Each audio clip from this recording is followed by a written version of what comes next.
I really feel ரொம்ப ப்ரௌடாக இருக்குது. இந்த மாதிரி ஒரு படத்தில் நடித்து எல்லா பெண்கள் வந்து பாராட்ட போகும்போது நான் இது வரைக்கும் யாராவது என்னை பாராட்டினா தேங்க்யூ சொல்ல அச்சா சிவகுமார் தாங்க, அவர் தாங்க ஹீரோ, அவர் தான் எல்லாம்.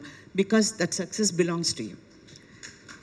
சின்ன பையன் நீ, இன்னொரு சின்ன பையன் சிவகார்த்திகேயன், அதுவும் சுதனை சின்ன பையன் சொல்ல முடியாது, இருந்தாலும் ஒரு ஆண்மகன் பேஷன் ஸ்டுடியோஸோட சுதன் அவர்கள்.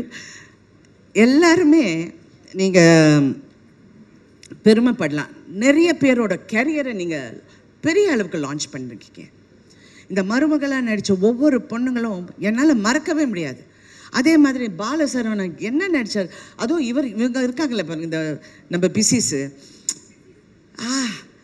அப்புறம் அந்த கருப்பன் அந்த சாமியார் என்ன கங்களா ரெடிகளரா, அவர் எல்லாருமே இதான் இவர் எல்லாருமே எல்லாருடைய கேரியரையும் நீங்கள் நினச்சி பாருங்கள். This is another phase in films. Cinema இண்டஸ்ட்ரியே கன்ஃபியூஸாக இருக்கு. என்னடா இந்த படம் ஓடுது, எல்லா ப்ரொடியூசர்ஸும் தியேட்டருக்கு ஃபோன் பண்ணி கலெக்ஷன் என்னங்க, என்ன நிஜமாவே இந்த அமௌண்ட்டா, நிஜமாவே இப்படி நடக்குதா, ஏங்க அவங்க பறக்கலைங்க. நான் வேற தெரியாமல் இது ரஜினி சார் பண்ண வேண்டிய படம்னு சொல்லிட்டேன். நான் சொன்னது கேரக்டர் வாய்ஸ், அது அவருக்காக நிறைய ட்வீக் பண்ணியிருக்கலாம். யாருமே பறக்கலையே, ரஷ்யாவிலேருந்து நான் டான்சஸ் கொண்டு வரலையே, என்ன இது இந்த படம் ஓடுதுன்னு இட் ஹஸ் கில்.